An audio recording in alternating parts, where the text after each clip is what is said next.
രാവിലെയൊക്കെ ചേച്ചി വിളിച്ച് പറയുന്ന കേൾക്കാൻ രാവിലെ 4 മണിക്കൊക്കെ എണീറ്റ് പ്രിപ്പയർ ചെയ്യും. നല്ലോണം പഠിക്കുന്നാണ് പറഞ്ഞത്.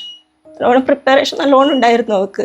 ഇനി എഴുതുന്ന കുട്ടികൾക്കെങ്കിലും ആ നീതി കിട്ടട്ടെ എന്ന് പ്രാർത്ഥിക്കുന്നു. നമുക്കിപ്പോൾ അത്രേ പറയാൻ പറ്റൂ. കഴിഞ്ഞ വർഷമായിരുന്നു ഇവർ ക്വാറന്റൈനിൽ അധ്യാപകരെ വെച്ച് ചെയ്യേണ്ടിയിരുന്നത്. അത് അവർ ചെയ്തില്ല. സിസ്റ്റത്തിന് പറ്റിയ മിസ്റ്റേക്കാണത്. പറ്റുമെങ്കിൽ സർക്കാർ തന്നെ നേരിട്ട് എക്സാം നടത്തുന്ന മാതിരി സ്വകാര്യ വ്യക്തികൾ കൊടുക്കാതെ അങ്ങനെ ചെയ്യണമെന്നാണ് അഭിപ്രായമുള്ളത്. റദ്ദാക്കിയ ദിവസം മാനസികമായിട്ട് ഭയങ്കര ബുദ്ധിമുട്ടായി. അന്ന് ഫുഡൊന്നും കഴിച്ചില്ല. അത് കഴിഞ്ഞ് നമ്മൾ ഓക്കെ ആക്കി എടുത്തതാണ്. പിന്നെ കുറേ പറഞ്ഞ് കുഴപ്പമില്ല, ഇപ്രാവശ്യം കിട്ടിയിട്ടെങ്കിലും പ്രശ്നമില്ല എന്ന് പറഞ്ഞിട്ട് അടുത്ത വർഷം നോക്കാം നമുക്ക്, അങ്ങനെയൊക്കെ പറഞ്ഞു. അപ്പോൾ ഈ ഒരു വർഷം പഠിച്ചത് ഇനി 1 മാസം കൊണ്ട് എനിക്ക് പഠിക്കാൻ പറ്റുമോ എന്നുള്ളൊരു മാനസികാവസ്ഥ ഉണ്ടായിരുന്നു. അന്ന് അത് എന്നോട് ചോദിച്ചിട്ടുമുണ്ട്. 1 വർഷം അന്ന് ഇതെടുത്തിട്ട് ഞാൻ പഠിച്ചത്, പിന്നെ 1 മാസമേ ഉള്ളൂ. അപ്പോൾ പറ്റുമോ ഇല്ലയോ എന്നുള്ളത് കുട്ടിക്കും ഒരു കൺഫ്യൂഷൻ വന്നിട്ടുണ്ടായിരുന്നു. എടുത്തിരുന്നു.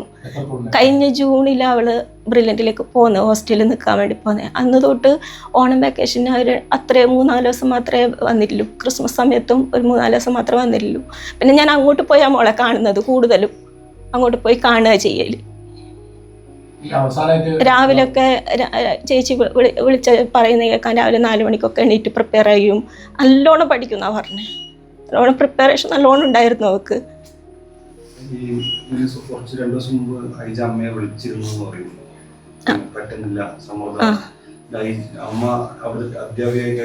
അത് അന്നായിരുന്നു സംഭവം നടക്കുന്ന രാവിലെ എന്നെ വിളിച്ചേ. അത് ഞാൻ അങ്ങോട്ട് വിളിക്കുമ്പോൾ സ്വിച്ച് ഓഫ് വേണ്ടു. അങ്ങനെ ഞാൻ ടീച്ചറെ വിളിച്ച് ഞാൻ പറഞ്ഞു, ഒന്ന് മോളെ ശ്രദ്ധിക്കണം, ടീച്ചറെ മോളോട് സംസാരിച്ച് ടീച്ചറെ ഒന്ന് വിളിക്കണം എന്നാ പറഞ്ഞത്. ടീച്ചർ പറഞ്ഞു ഞാൻ താഴെ ആയിരുന്നു, മോളോട് സംസാരിച്ചു എന്നാ പറഞ്ഞത്. ഓക്കെ ആക്കിയിട്ട് ഞാൻ താഴെ വന്നത് എന്നാ ടീച്ചർ എന്നോട് പറഞ്ഞത്.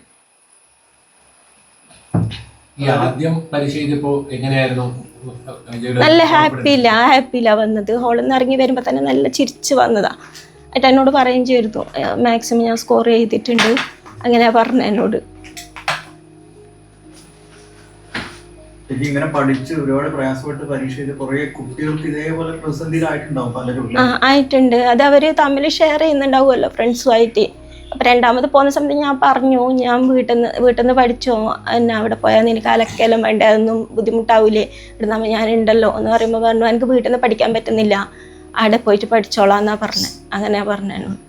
ഇപ്പോൾ പോയത് പുതിയൊരു ഹോസ്റ്റലിലേക്കാണ്, പഴയ ഹോസ്റ്റലല്ല. അപ്പോൾ കൂടുതൽ കുട്ടികളെല്ലാം സ്പ്രെഡായി പോയി, വേറെ ഇടത്തായി പോയി. അപ്പോൾ കുട്ടികൾ കുറവായതുകൊണ്ട് പഴയ ഹോസ്റ്റലിൽ ആളില്ലാത്തതുകൊണ്ട് പുതിയ ഹോസ്റ്റലിലേക്ക് അവരെ മാറ്റിയത്.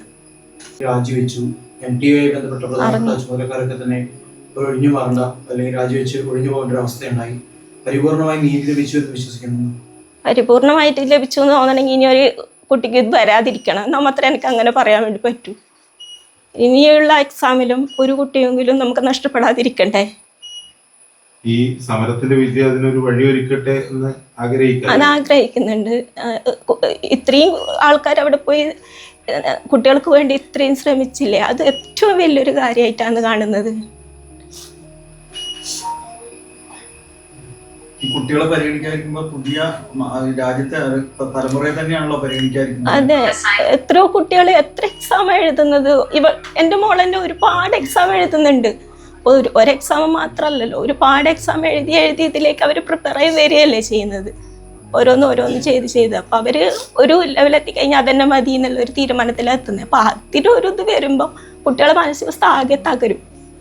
ഈ പരീക്ഷ എഴുതുന്ന കുട്ടികളെ പരിഗണിക്കുന്നില്ല, അവർ ആ പഠനത്തിനൊന്നും മതിക്കുന്നില്ല, വില മതിക്കുന്നില്ല.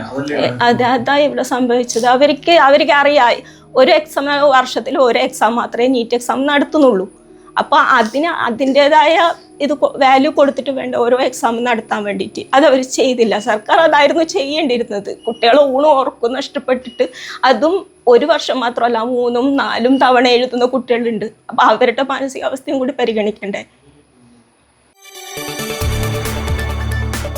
കൂടുതൽ വാർത്തകൾക്ക് News 18 Keralam YouTube channel subscribe ചെയ്യുക.